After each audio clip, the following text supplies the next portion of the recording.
Boa noite, meus amigos. Voltamos para mais um Jogo do Poder pela Rede CNT. Aliás, hoje é o dia que nós estamos completando aqui, como apresentador do Jogo do Poder, 4 anos. Há 4 anos atrás eu fiz a primeira entrevista no Jogo do Poder com o então governador do estado do Paraná, Roberto Requião. Aliás, me disseram, você está começando, acho bom você não começar com o Requião. Eu resolvi arriscar e me dei bem. Foi um bom programa, um bom papo e estreamos bem. Hoje eu recebo de volta aqui para comemorar esses 4 anos de Jogo do Poder pela Rede CNT, uma rede da família Martinez, família a quem eu agradeço a oportunidade de poder fazer esse trabalho para fugir um pouco do cotidiano da advocacia. Boa noite, senador, tudo bem? Há 4 anos nós nos encontrávamos, eu pela primeira vez aqui no Jogo do Poder. Começamos uma série de programas. Foram vários. Mas o triste é que o Brasil continua mais ou menos o mesmo, né? Aliás, eu quero chamar um VTzinho do Jogo do Poder quando nós começamos. Vamos lá.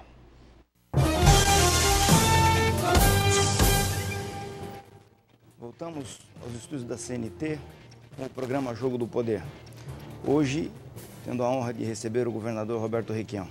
Governador, ainda no plano, misturando um pouco as relações dos estados com a questão da sucessão presidencial, na semana que passou, o senhor recebeu aqui em Curitiba o governador José Serra e assinaram um protocolo de intenções acerca da questão do ICMS. Eu pergunto, há quanto tempo isso vem sendo discutido entre os dois estados?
Boa noite, meus amigos. Voltamos para mais um Jogo do Poder pela Rede CNT.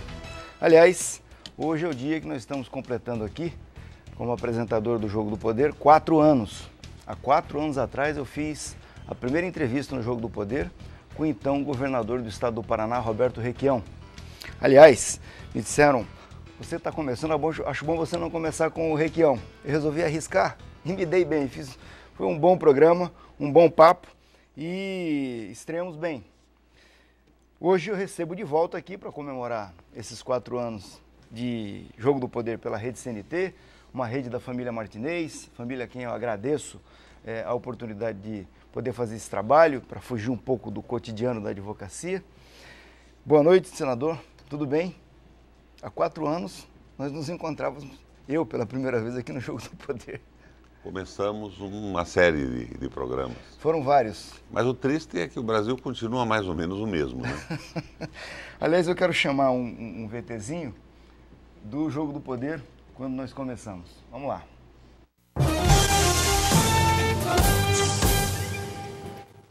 Voltamos aos estúdios da CNT com o programa Jogo do Poder. Hoje, tendo a honra de receber o governador Roberto Requião. Governador, ainda no plano, misturando um pouco as relações dos estados com a questão da sucessão presidencial, na semana que passou, o senhor recebeu aqui em Curitiba o governador José Serra e assinaram um protocolo de intenções acerca da questão do ICMS. Eu pergunto, há quanto tempo isso vem sendo discutido entre os dois estados? E, pelo que eu soube, há bastante tempo, e qual a razão da demora para que essas coisas aconteçam entre os estados? Não, a demora seguramente se deveu a São Paulo, que até agora não havia se disposto a assinar. Mas é um protocolo bom para o Paraná e bom para São Paulo. É um protocolo de substituição tributária. Ao invés de você cobrar o imposto na nota fiscal do último comerciante que vende para o consumidor, você cobra o imposto por substituição do fabricante. E daí ninguém pode sonegar. O acordo que nós fizemos foi no setor de cosméticos. Veja você, Rocha. Vendem cosméticos para o Paraná. Vendem para os vendedores individuais que vão à porta de casa, vendem para milhares de pequenas lojas e esse imposto nunca mais é retornável. É muito difícil cobrar isso. Então nós trocamos isso. O Serra cobra quando emitir a nota para o Paraná e manda esse recurso para nós. E nós cobraremos da mesma forma das nossas fábricas de cosmético quando venderem para São Paulo. Não aumentamos um tostão na carga tributária, mas acabamos com a sonegação. Esse acordo meu com o Serra vai render aí de 15 a 20 milhões por mês para o Paraná. Veja aí, há 4 anos atrás, falando de ICMS. Aliás, é um assunto atual, né? E o Serra estava vivo ainda nessa época. Né? Falecido Serra. E falando de ICMS, essa proposta que o governo vem fazendo aí de mexer no ICMS, apresentada essa semana, acho que foi no Senado, né, que o Guido Mantega. A equalização, o fim da guerra fiscal, né, o estabelecimento de 4% do imposto, é boa proposta. Qual a chance disso acontecer? Sei lá, porque o pessoal gosta de manejar o imposto, porque o manejo do imposto favorece grupos empresariais, os grupos empresariais financiam campanhas, há uma resistência muito grande, mas sem a menor sombra de dúvida, o fim da guerra fiscal é bom para o país. Bom, por falar em economia, a última vez que nós conversamos aqui, você havia ocupado a tribuna do Senado, feito um discurso, uma análise econômica. Como é que andamos de lá para cá? Qual é a sua avaliação do quadro econômico que nós temos hoje? Eu passei um ano dizendo que a nossa economia estava travada. E o governo dizendo que teríamos um produto interno bruto da ordem de 4,5% no seu crescimento. Quem tinha razão era eu e a minha assessoria. Nós chegamos a 0,90%. Já tivemos aí em 2010, depois da crise, qualquer coisa perto de 12%, 12,6%. Nós estamos crescendo para baixo, como rabo de burro. A economia brasileira está se primarizando. Nós estamos vivendo de vender petróleo, ferro, carne, soja, milho e minérios, produtos não industrializados. A nossa indústria está reprimida. Nós não conseguimos concorrer com os produtos estrangeiros importados pelas empresas brasileiras. E quando nós importamos produtos, estamos importando tudo. Estamos criando empregos lá fora e estamos atrasando o desenvolvimento do Brasil. O dólar hoje, a meu ver, devia estar no mínimo a 2,50 para a indústria brasileira conseguir sobreviver. Mas todo o foco do governo está na eleição e nas pesquisas de opinião. Esse real apreciado, esse real valorizado, dá poder aquisitivo à população e dá a impressão que nós estamos indo muito bem, quando na verdade nós estamos indo muito mal porque a nossa indústria não consegue avançar. O nosso produto interno bruto está congelado. Isto significa um drama muito grande para a nossa economia num futuro próximo.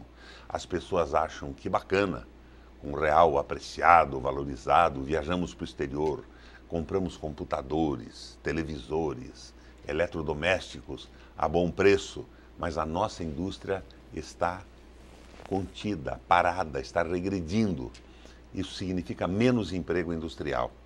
Este rapaz, sobre o qual nós conversávamos agora há pouco, há 4 anos atrás, o José Serra escreveu um artigo outro dia, demonstrando que entre 2009 e 2012, Rocha, nós perdemos 1.300.000 empregos industriais.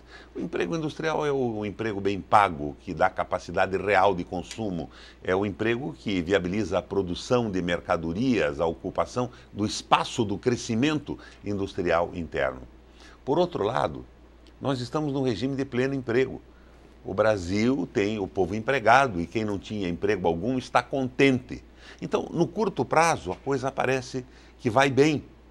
Mas no médio prazo nós estamos ficando sem indústria e não existe país soberano, não existe economia sólida, sustentável, para usar a palavra da moda, suportada única e exclusivamente nas commodities, nos bens não industrializados, tanto minerais quanto agrícolas.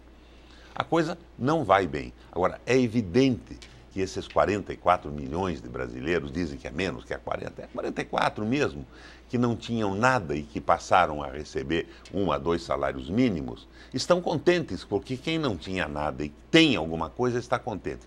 Mas eu faço uma comparação, Rocha. Imagina uma família dona de uma pequena propriedade rural. A casa já foi boa, mas está aos pedaços. E ela não consegue pagar as prestações e está em vias de perder a propriedade. De repente ela consegue um recurso por um empréstimo ou porque se encontrou no território, no chão, algum mineral em quantidade perecível, porque vai acabar, mas que tem um preço bom em determinado momento. O que faria este chefe da família se fosse inteligente e responsável? Ele venderia esse mineral, aproveitaria essa oportunidade, pode ser um mineral, pode ser um empréstimo facilitado em determinado momento, pagava algumas prestações, 2, 3 anos de prestação, e se dedicava a transformar a sua propriedade numa propriedade produtiva. Ele investia em alguns setores da economia, mas não. Ele manda reformar a cozinha, reformar a sala para dar à família e aos vizinhos a impressão de que ele vai muito bem. Passa 2 ou 3 anos e a dívida é executada e ele perde a propriedade. É assim que eu vejo o Brasil hoje. Pois é, eu quero fazer o seguinte, eu quero ir para o intervalo e voltar e quero saber o seguinte, em que medida o governo é culpado desse quadro e o que ele tem que fazer para que essa situação se reverta. Daqui a pouquinho, depois dos comerciais. Já volto. Bom, Rocha, nessa noite de domingo eu estou aqui para te dar um abraço em nome de toda a família Martinez, desejar a você muito sucesso com toda a equipe do Jogo do Poder do Paraná, com várias autoridades, governadores, ministros, enfim, todas as autoridades dos poderes no Paraná e no Brasil. Então, eu desejo de coração a você, em nome do Flávio, do Oscar, do Flávio Filho, do Dr. Oscar Martinez, um grande abraço, muito sucesso. Deixar aqui um abração para a Fran, que sem ela eu sei que as pessoas não vêm, mas sem ela o programa não aconteceria. Um grande abraço a você e que você tenha muito sucesso junto conosco na Rede CNT. Olá, Paraná! Hoje eu estou aqui para desejar ao meu amigo Luiz Carlos da Rocha, o Rochinha, advogado e apresentador desse programa, que é a maior audiência nos finais de semana aqui pela CNT, Central Nacional de Televisão. Rochinha, você sabe, você mora no meu coração, tenho uma grande admiração por você como profissional, tanto da área do direito como de imprensa, e eu estou aqui para lhe desejar os parabéns e que essa data se repita por muitos e muitos anos, por muitas e muitas vezes, ok? Um grande abraço do seu amigo Roberto Ascioli. Seja sempre esse homem íntegro e de caráter que você é. Um grande abraço, sucesso!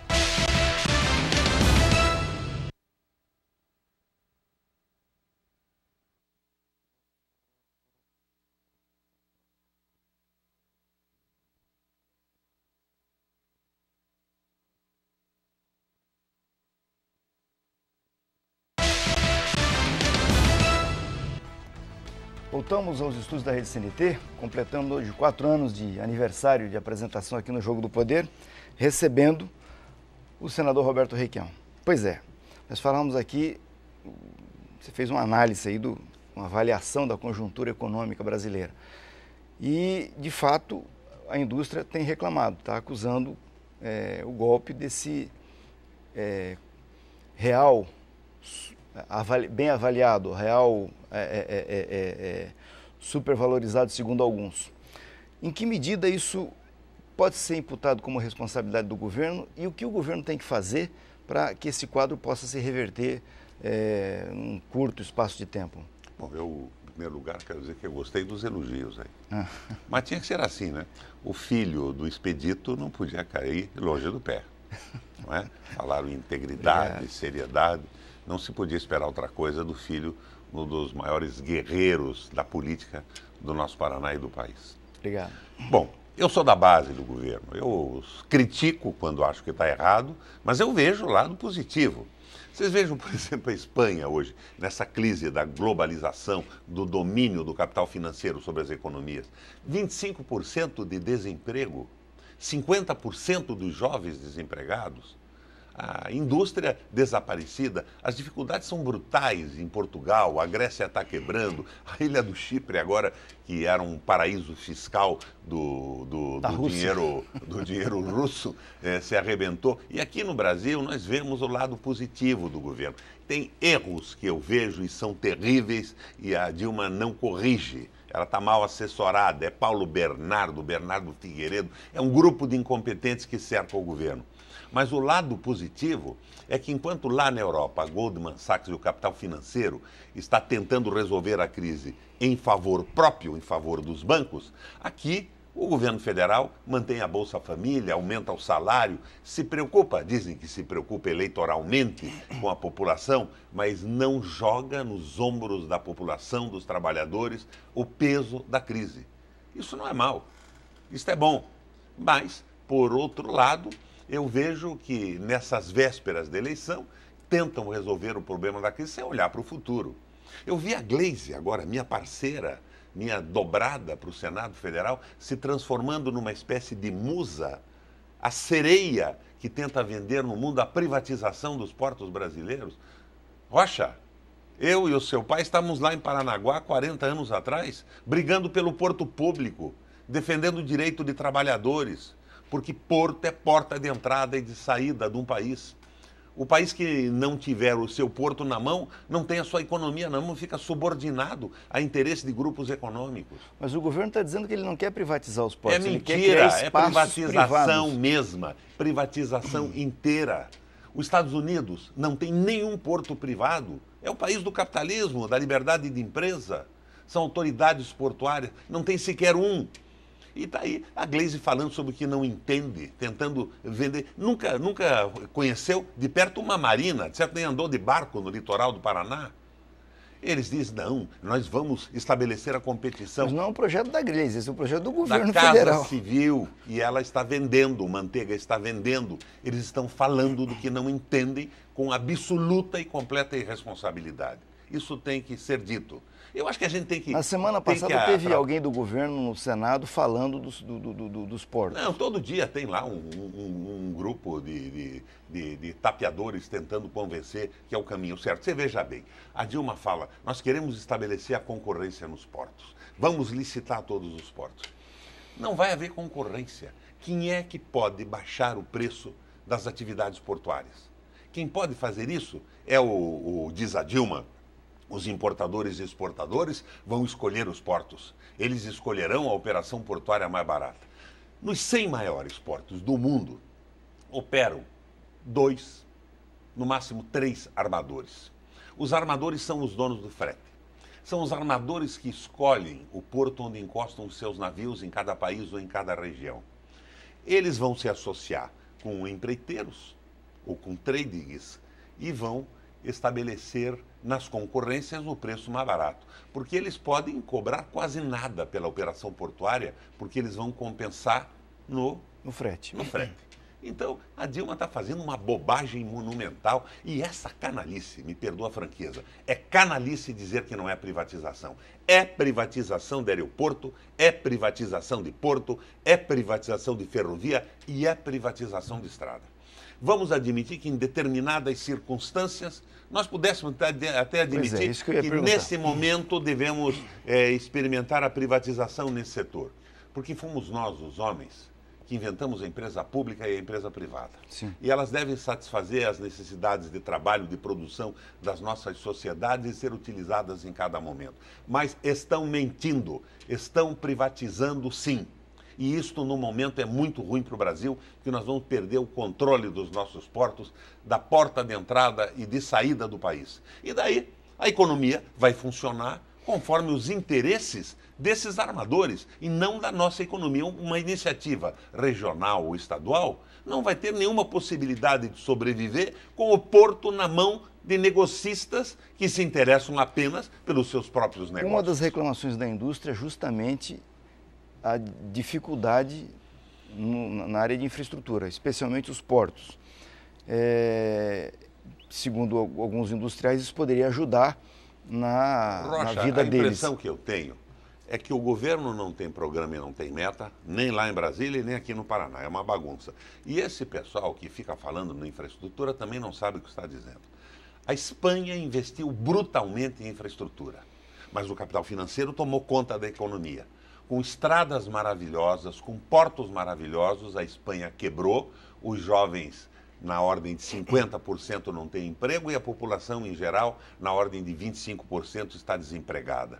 Os bancos estão tomando as casas financiadas das famílias, as pessoas estão se suicidando, incendiando as suas residências, se matando no desespero. Não é bem assim. É uma coisa complexa. Nós temos que levar o desenvolvimento para frente. Como também tem certa medida de razão a Dilma quando diz que o produto interno bruto baixo não é o mais importante. O importante é a distribuição da renda. Pouco importa que o produto interno bruto esteja lá em cima, para o Eike Batista novamente dizer que não é mais o 100º milionário, mas passou a ser o primeiro, o segundo, o terceiro, se o povo não tiver emprego, se o trabalhador não for defendido na sua possibilidade de emprego, de sobrevivência, de sustento da sua família, se não tiver educação, se não tiver saúde. A coisa é complexa, mas tem que haver um projeto de nação. Nós estamos sem projeto de nação. O governo está brincando com a satisfação popular. E a Dilma vai bem, 58% de votos nessa próxima eleição. Agora, mas e daqui a 2 anos? Isso se sustenta? E se isso se sustentar, vai se sustentar à custa da entrega dos portos para o capital financeiro internacional, da entrega das ferrovias, das entregas das estradas? Esta brincadeira toda que estão vendendo como se fosse o substituto de um programa nacional que não existe. O Brasil precisa de um programa nacional de sobrevivência da nossa sociedade. Deixar claro qual é o modelo que nós queremos. E daí teremos acertos e teremos erros também. Mas no momento eu estou vendo só, ao lado desta visão saudável de proteção do trabalhador, de salário mínimo aumentado, de bolsas importantes no momento de desespero, eu estou vendo um desastre anunciado mais na frente pela absoluta falta de objetivo e irresponsabilidade na condução da economia. Vamos a mais um intervalo e voltamos em seguida para a sequência do bate-papo com o senador Roberto Requião, hoje no Jogo do Poder.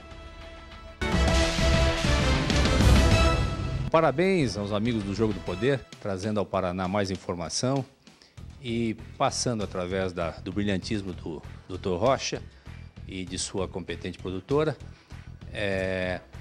ao Paraná o diálogo e a informação de um jeito direto, de um jeito agradável e com muita credibilidade. Rocha, que você continue sempre a brilhantar as telas da TV Paranaense e nos traz muito orgulho, nós da CNT, que possamos estar juntos. Um abraço e sucesso. Alô, meu amigo, meu irmãozinho Luiz Carlos da Rocha, eu quero te parabenizar pelo programa O Jogo do Poder, comemorados hoje, sempre com temas importantes para a nossa sociedade, com muita descontração, sempre com temas agradáveis e o programa que eu acompanho sempre quando saio do Balanço Esportivo e estou sempre no acompanhamento, né? Então, Luiz Carlos da Rocha, meu irmãozinho, nosso Rochinha, parabéns, né? Audiência total aqui na CNT, estamos aí, estamos com você sempre, viu, Rochinha? Um abraço, querido! Um abraço a você, meu amigo Rochinha, um abraço a todos os amigos do Jogo do Poder. Esse é o desejo dos seus amigos do Cidade na TV.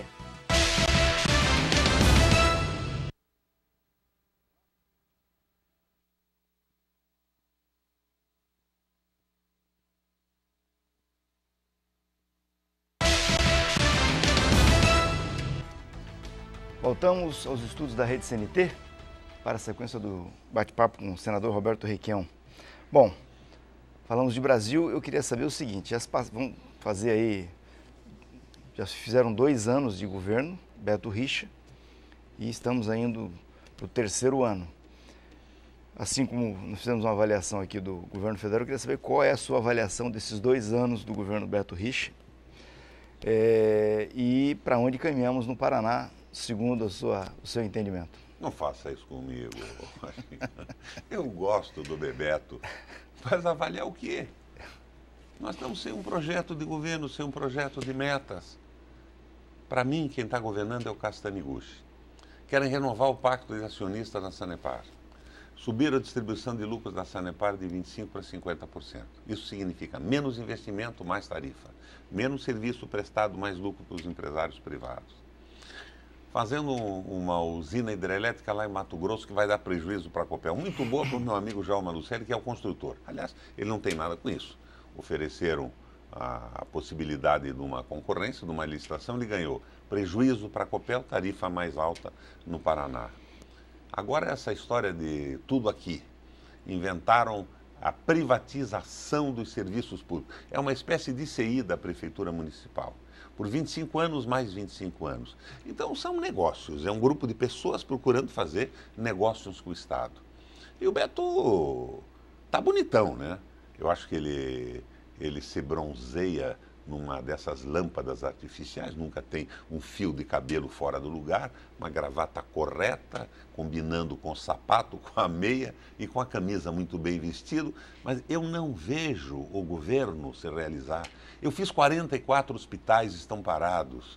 O Hospital de Ponta Grossa, um dos melhores do Brasil, eu já entreguei esse hospital, que tem o nome do meu pai, há 3 anos, com 164 leitos. Tem 12 leitos funcionando.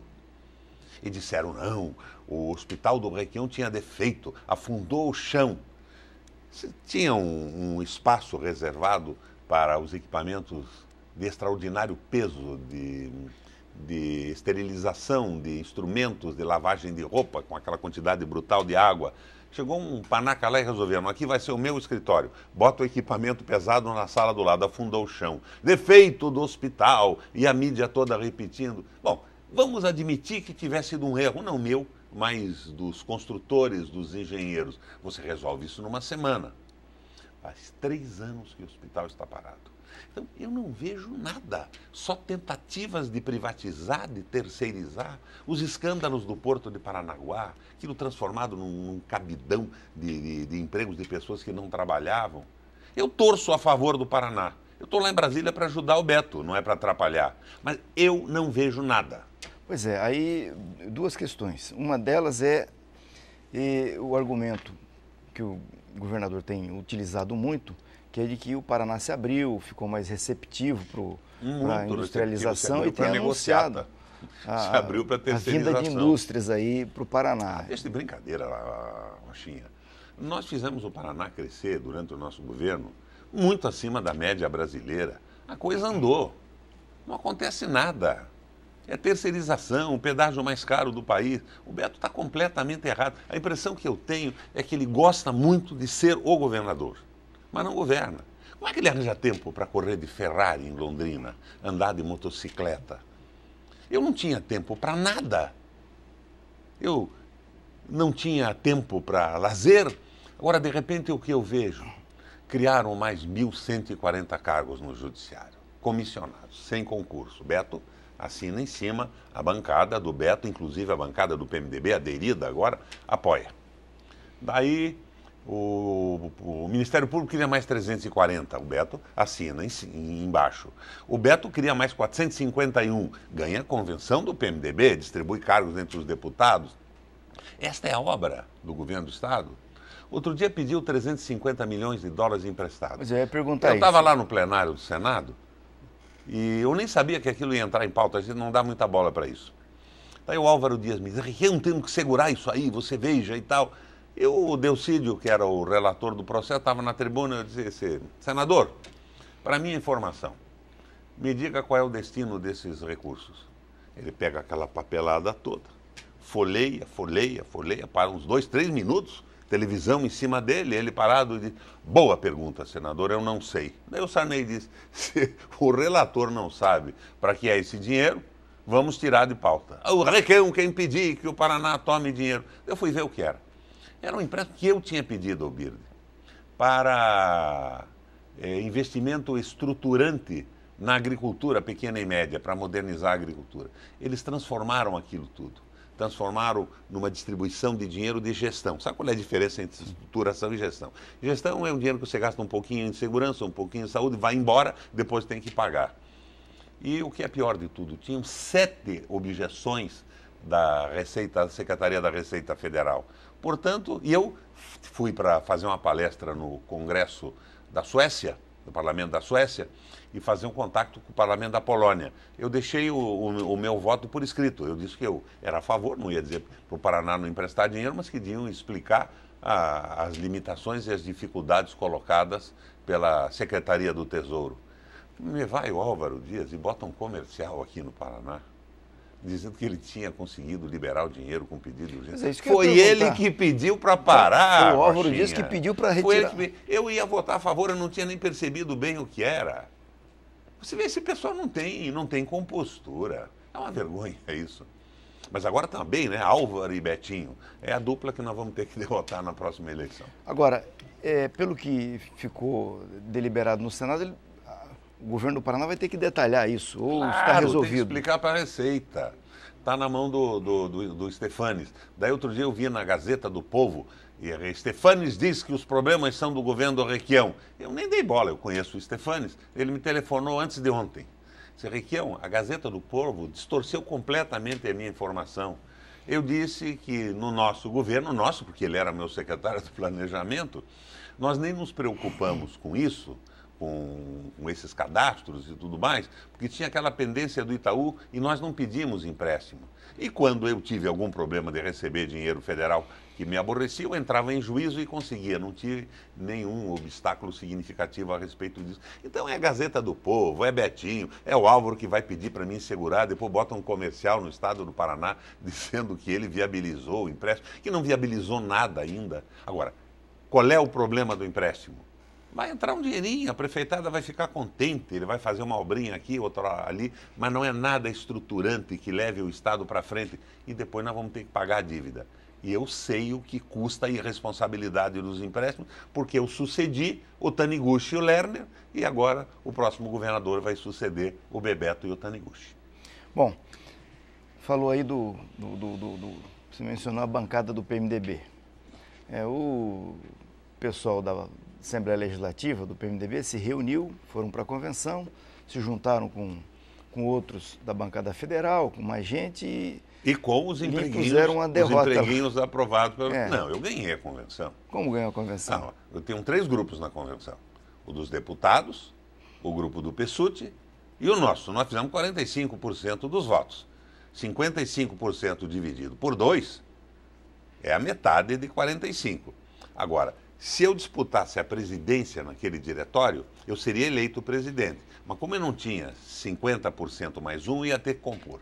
E eu não queria compor com adesismo, porque eu não concordo com um governo que não tem projeto. E, fundamentalmente, eu acho que amigo é amigo. E Pessutti é Pessutti. Vamos a mais um breve intervalo e retornamos em seguida para a sequência do bate-papo. Hoje no Jogo do Poder com o senador Roberto Requião. Eu quero parabenizar toda a produção, os apresentadores, editores, enfim, toda a equipe que faz o Jogo do Poder. É um espaço extremamente democrático, as principais lideranças da política do estado do Paraná e também nacional, os formadores de opinião democraticamente levantam temas e debatem nesse programa chamado Jogo do Poder, comandado pelo Luiz Carlos Rocha. Rochinha, um grande abraço a você, porque afinal é um grande programa da CNT. Oi, Rocha. Eu não poderia deixar de dar um depoimento nesse dia tão feliz para todos nós, que você, com o seu programa de entrevistas, aliás, um dos grandes programas desta casa e um dos grandes programas do estado do Paraná, trazendo grandes personagens, pessoas importantes do cotidiano, do dia a dia, que enfim fazem parte da nossa vida. E eu quero te dar os parabéns porque pela condução desse programa, que já tem o seu público cativo e nós também todos somos seu fã. Parabéns!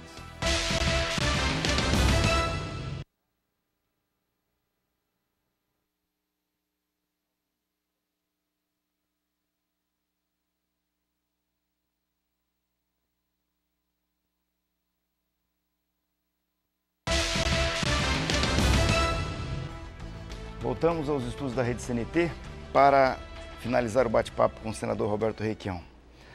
Bom... Você estava falando nos cueca de seda, né? A coisa tá... Não, a coisa tá... O Ratinho chamava essa bancada do PMDB da bancada dos cueca de seda. Bom, pois é, justamente esse assunto que eu queria abordar. Eu tenho, de vez em quando, escrito alguma coisa no blog dizendo o seguinte, que essa decisão do PMDB de ir para a base do Beto Richa é um ouro de tolo do governador Beto Richa. Paulo Bernardo diz que o governador Beto Richa está comprando lote na Lua. Por quê? Porque... Quem está comprando lote na Lua do Paulo Bernardo é a Dilma, e quem está vendendo é ele. Mas, enfim, Roberto Requião vai ser candidato a governador?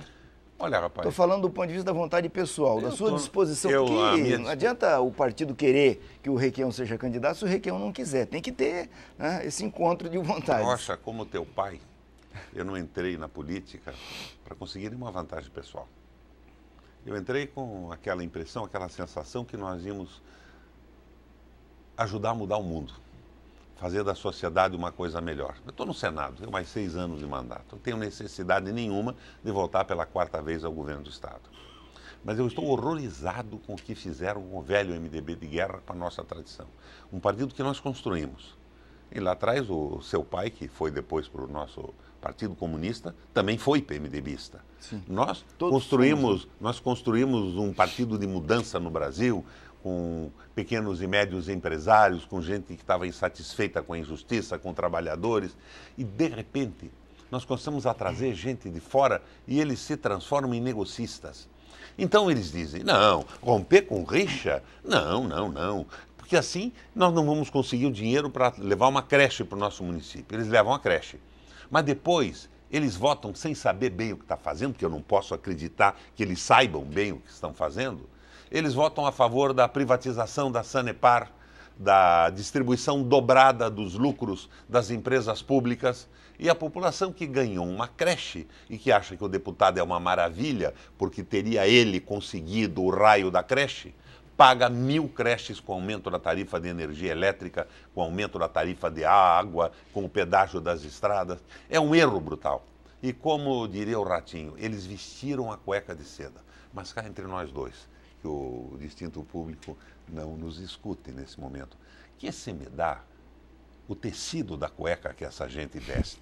O terrível é que eles estão expondo ao vento as suas redondas abundâncias. Bom, Requião voltando para o governo do Paraná. Seria a 4ª vez. Vamos trabalhar com essa suposição.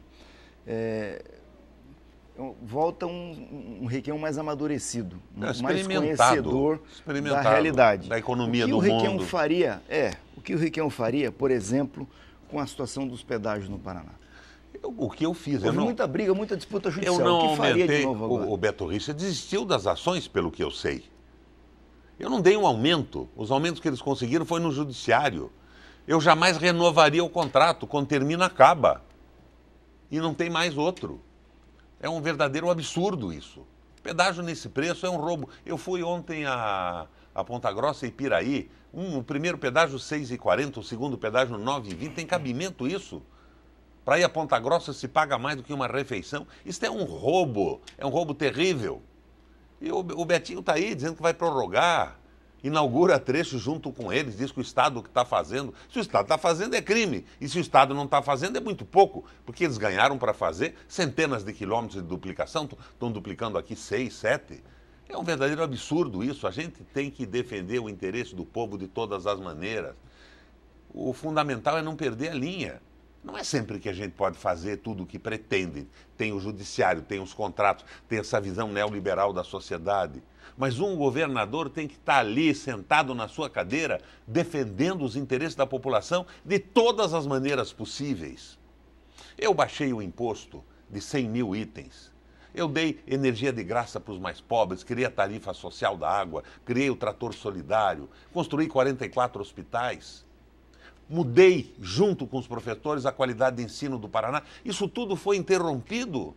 Os meus hospitais estão com os leitos fechados.